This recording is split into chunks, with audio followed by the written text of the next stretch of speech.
Hare Krishna, dear devotees. Today we are going to discuss shloka number 1.19. It is like this. Saghosho dhartarashtrana hridayani vyadarayat nabhascha prithvi chaiva tumulobhyanunadayan. इन विभिन्न शंखों की ध्वनि कोलाहल पूर्ण बन गई।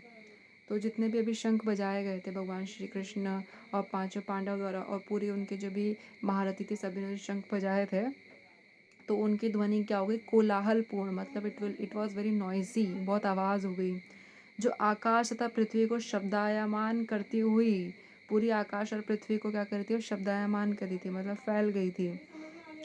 धृतराष्ट्र के पुत्रों के हृदयों को विदीर्ण करने लगी। और कहाँ तक पहुँच गई, धृतराष्ट्र के पुत्रों तक पहुँच गई और उनके हृदय को क्या करने लगी, विदीर्ण करने लगे। मतलब उनको they were feeling a very pain in the heart. मतलब जब दिल पे बहुत ज़्यादा प्रेशर आता है किसी भी, जैसे जब आप कोई देखते कि बहुत सारा लाउड स्पीकर रहता है, उसके आप पास जाके खड़े रहो, तो आपको एक यू विल फील कि उसके अंदर से जो वेव्स निकल रही है, जो साउंड वेव्स निकल रही है, वो आपके दिल पे सीधा उसका एक इफेक्ट आपको दिखेगा कि you will not feel good. अगर आप वहाँ पे 5 सेकेंड या 10 सेकेंड या कुछ समय तक खड़े रहेंगे उस पर्टिकुलर डीजे और उस पर्टिकुलर साउंड सिस्टम के आगे, तो you will not feel good, क्योंकि वो जो साउंड वेव्स है वो आपके सीधा अफेक्ट करिए आपके हार्ट पे।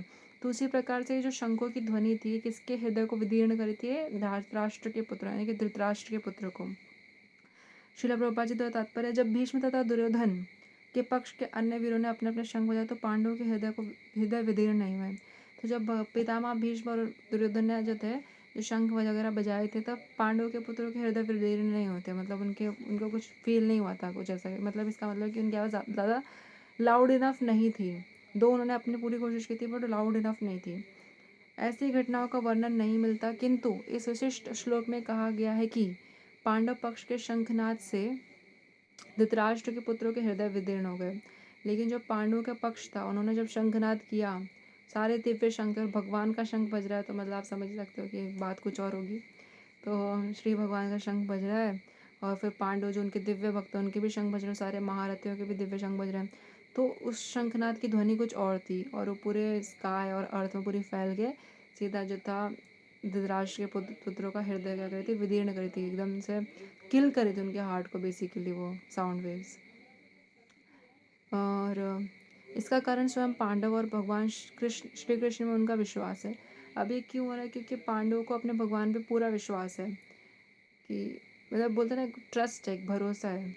परमेश्वर की शरण ग्रहण करने वाले को किसी भी प्रकार का भय नहीं रह जाता। और जो भी इंसान भगवान की शरण ग्रहण करता है उसे पता था कि मेरे जो सुप्रीम प्रोटेक्टर है वो भगवान खुद है। तो मुझे, जैसे मैंने आपको पहले बताया था, राखे कृष्ण मारे के, मारे कृष्ण राखे के। मतलब जिसको भगवान बचा रहे हैं उनको कोई कौन मार सकता है, कोई नहीं मार सकता। अगर भगवान ने ठान लिया अगर आपको बचाएंगे तो आप बचोगे। जैसे प्रहलाद महाराज थे, उनके फादर हिरण्यकशिपु, वो खुद अपने बेटे को मारने के लिए उन्हें कितना कितना किया। कोई पहाड़ से फेंक देते थे, कभी जानवरों के बीच में डाल देते थे, कभी क्या कहते थे तेल में फ्राई करने के लिए डाल देते थे, और तरह तरह की विपदाएं देते थे, कोई पानी में बहा देते थे। बट जिसको भगवान ने ठान रखा है कि मैं बचाऊंगा तो मैं बचाऊंगा। Every time Hiranyakashipu tries to give poison और tries to give very very harm things to his kid. Prahlad Maharaj जब भी कुछ भी गलत करने की कोशिश करता था, तब तक भगवान जो थे प्रहलाद महाराज को बचाते थे। तो परमेश्वर की शरण ग्रहण करने वाले को किसी भी प्रकार का भय नहीं रहता।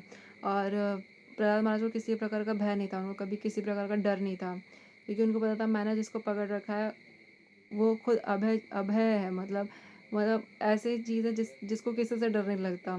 तो वो मेरे स्वामी है, तो मुझे भी किसी चीज़ से डर नहीं लगता, चाहे वह कितनी भी विपत्ति में क्यों ना हो, चाहे आप भक्त को कितनी भी प्रॉब्लम्स में डाल दो, लेकिन वो कभी डरता नहीं है।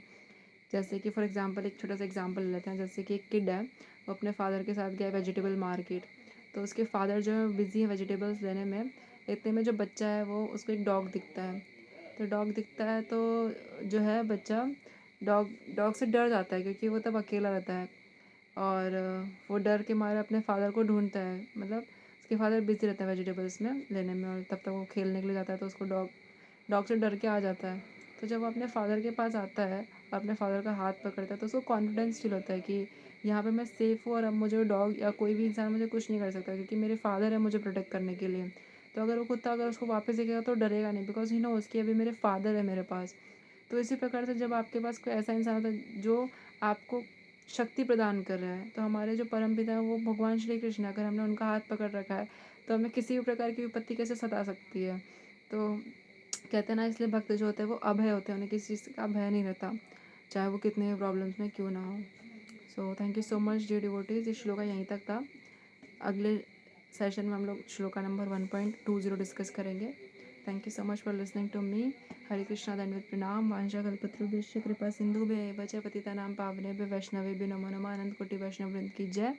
श्रील प्रभुपाद की जय। ग्रंथराज श्रीमद् भगवद गीता की जय। और आप सभी डिवोटीज जो भगवद गीता सुन रहे हैं उन सभी की जय। Thank you so much. Hare Krishna दंडवत प्रणाम।